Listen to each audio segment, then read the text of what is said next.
Hi hello నమస్తే, నేను మీ వెంకటేష్ పచ్చిపాల. గత 3-4 రోజుల నుంచి ఎక్కడ చూసినా ఒకటే చర్చ. అదేంటంటే ఇండిగో విమానాల రద్దు, ఇండిగో విమానాల ఆలస్యం. అసలు ఏంటి దీని అనుకున్న కారణాలు అని చెప్పేసి ఒకసారి పరిశీలించినట్లయితే, అంటే విమానాల రద్దు గల కారణాలను ఒకసారి ఏంటని చెప్పేసి మీడియా ప్రతినిధులు ఇండిగో సిబ్బందిని కానీ లేదా ఇండిగో సంస్థ యొక్క సీఈఓని అడిగినప్పుడు వారు ఏం చెప్పారంటే, DGCA director general of civil aviation వారు కొత్త నియమ నిబంధనలు తీసుకురావడం జరిగింది. వాటిని అమలు చేసే ప్రయత్నాల భాగంగా ఇటువంటి పరిస్థితి తలెత్తిందని చెప్పేసి వారు చెప్పడం జరిగింది. నిజంగా వారు చెప్పినట్టు డీజీసీఏ వారు తీసుకొచ్చిన నియమ నిబంధనల వల్ల ఈ అంశం అంటే ఇట్లాంటి సమస్య ఉత్పన్నమైందంటే అది కాదు.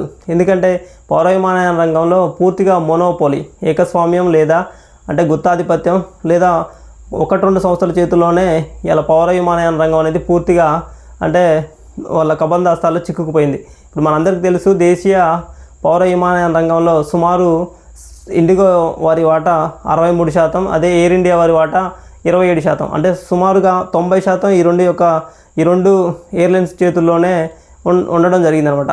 మిగిలిన అంతో కొంత భాగం స్పైస్ జెట్, అదేవిధంగా ఆకాష్ ఎయిర్లైన్స్. అయితే గతంలో ఈ పరిస్థితి లేదు. అప్పుడు కింగ్ ఫిషర్ కానీ, తర్వాత స్పైస్ జెట్ కానీ, తర్వాత ఇంకా మాటకు వస్తే గోవా ఎయిర్లైన్స్, అట్లనే మనకి ఎయిర్ ఇండియా అని ఎయిర్ ఇండియా అని, ఇండియన్ ఎయిర్లైన్స్ అని, ఇట్లా రకరకాల సంస్థలు ఉండేది. ఇది క్రమంగా అవి మూతపడడం జరిగింది. అంటే ఇక్కడ ఒక విషయాన్ని మనం గమనించాలి. ప్రపంచంలోనే డొమెస్టిక్ ట్రాఫిక్లో మనం మూడో స్థానంలో ఉన్నాం. అంటే దానికి గల కారణం ఏంటంటే, ప్రపంచంలో మన జనాభాలో అతిపెద్ద దేశం ఉంది.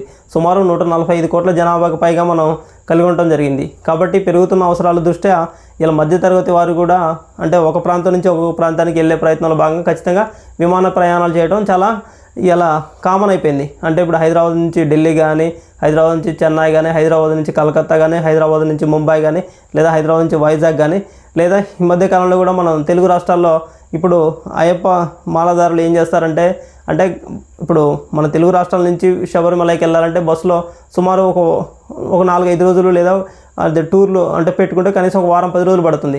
అయితే చాలామందికి సమయం చాలా విలువైంది కాబట్టి వారు తొందరగా దర్శనం చేసుకుని రావాలనే ఉద్దేశంతో ఒక నెల 15 రోజుల ముందే వాళ్ళు షెడ్యూల్ ప్రకారం విమానాల్లో వాళ్ళ యొక్క టికెట్ను బుక్ చేసుకొని, అంటే సాధ్యమైనంతవరకు తక్కువ రోజుల్లోనే అంటే 1-2 రోజుల్లోనే శబరిమల యాత్ర ముగించుకొని లేదా దర్శనాన్ని చేసుకొని రావడానికి ముందే వాళ్ళు ప్రిపేర్ అయ్యి ఉంటారు. అంటే ఖచ్చితంగా ఇలా సామాన్యులు కూడా అంటే సమయం విలువైంది కాబట్టి ఖచ్చితంగా విమాన ప్రయాణం అనేది చాలా సులువు అయిపోయింది.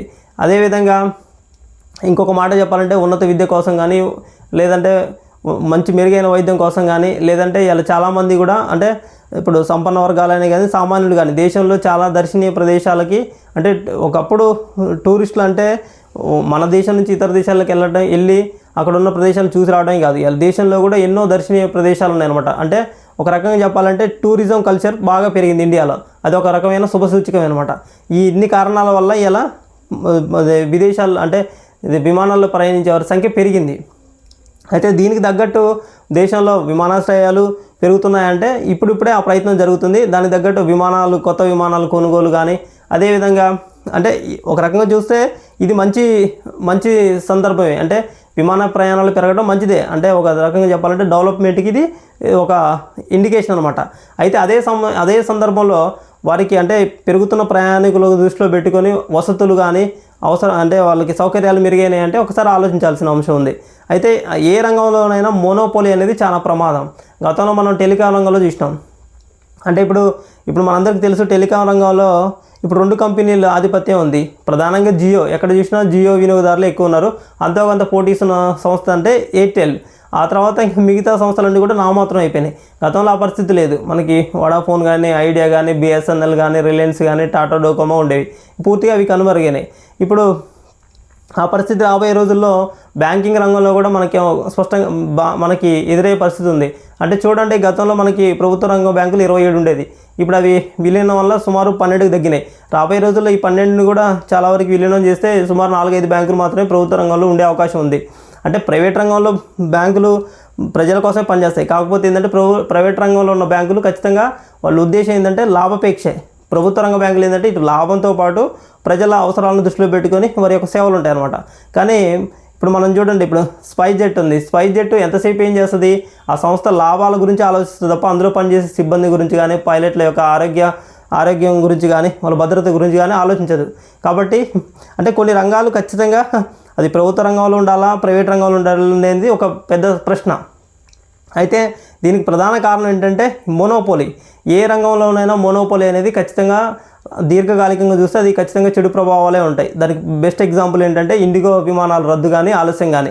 అయితే ఇప్పుడు మనందరికీ అంటే సామాన్యులకు అర్థమయ్యే భాషలో చెప్పాలంటే, ఇప్పుడు డీజీసీఏ అనేవారు, DGCA director general of civil aviation వాళ్ళు తీసుకొచ్చిన నియమ నిబంధనలు కూడా ఇటు విమాన సంస్థలకి, అదేవిధంగా అందులో పనిచేసే సిబ్బందికి, అందులో ముఖ్యంగా పైలట్లకి, ఏ విమానం అయినా టేకప్ అవ్వాలన్నా తర్వాత ల్యాండ్ అవ్వాలన్నా ప్రధానం పైలట్ల చేతిలోనే ఉంది.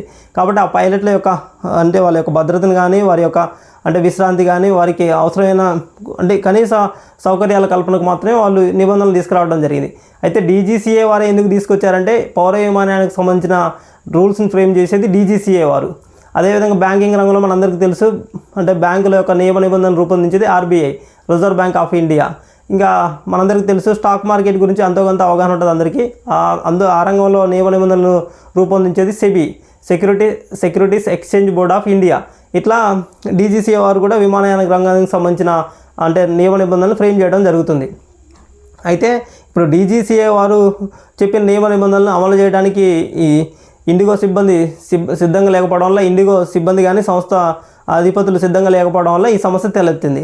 అయితే ప్రధానంగా నా సలహా ఏంటంటే, అంటే నా ఉద్దేశం ఏంటంటే, ఏ రంగంలో కూడా మోనోపోలీ అనేది సరైనది కాదు. అయితే ఇప్పుడు సామాన్యులకు అర్థమయ్యే భాషలో చెప్పాలంటే, మనందరికీ తెలుసు ఊళ్ళల్లో మనం అంటే ఇప్పుడు ఊళ్ళల్లో ఏమైనా వస్తువులు తీసుకొచ్చుకోవాలంటే దుకాణానికి వెళ్తాం, దగ్గరలో ఉన్న దుకాణానికి వెళ్తాం. ఎందుకంటే మనకి టౌన్లో ఒక 5-10 కిలోమీటర్ల దూరం ఉన్నప్పుడు ఖచ్చితంగా ఒక దుకాణానికి వెళ్ళి మనకి రోజువారీ అవసరమైన పంచదార, టీ పొడి, ఉప్పు, పప్పు, బెల్లం ఇలాంటివి తీసుకొచ్చుకుంటాం. అయితే ఒకే దుకాణం ఉందనుకో, ఆ దుకాణదారుడు అమ్మిన రేటుకే కొనాలి. ఆ దుకాణదారుడు నాణ్యత ఉన్నా లేకపోయినా ఆయన ఇచ్చిన వస్తువులే మనం తీసుకోవాలి. ఏదైనా గట్టిగా మాట్లాడితే మా దగ్గరలో వేరే కాడ తెచ్చుకోమని చెప్పేసి నిర్మోహమాటంగా చెప్తారు. అదే ఒకే ఊర్లో ఒక 4-5 దుకాణాలు ఉన్నాయనుకో, ఖచ్చితంగా వినియోగదారుల పట్ల అంటే ఆ షాప్కి వచ్చే వారి పట్ల ఆ దుకాణదారుడు కాస్త మర్యాదగా ప్రవర్తించడం జరుగుతుంది. ఆ మోనోపోలీ అనేది ఉన్నదనుకో, ఖచ్చితంగా ఇప్పుడు మనకి స్పైస్ జెట్ కూడా ఏం చేస్తుంది, చివరికి డీజీసీఏ వారు పెట్టిన నియమ నిబంధనలు కూడా మేము పాటించాం అని డీజీసీఏ వారితో చెప్పించే ప్రయత్నం జరిగింది. కాబట్టి అంతిమంగా అంటే ప్రయాణికులు కానీ అందులో పనిచేసే సిబ్బంది యొక్క అంటే వారి వైపు ఆలోచించినప్పుడు ఖచ్చితంగా ప్రభుత్వాలు కూడా ప్రయాణికుల వైపు లేదా అందులో పనిచేస్తున్న సిబ్బంది వైపే ఉండాలి. అంటే కార్పొరేట్ శక్తుల వైపు ఉండకూడదు అనేది నా మనవి.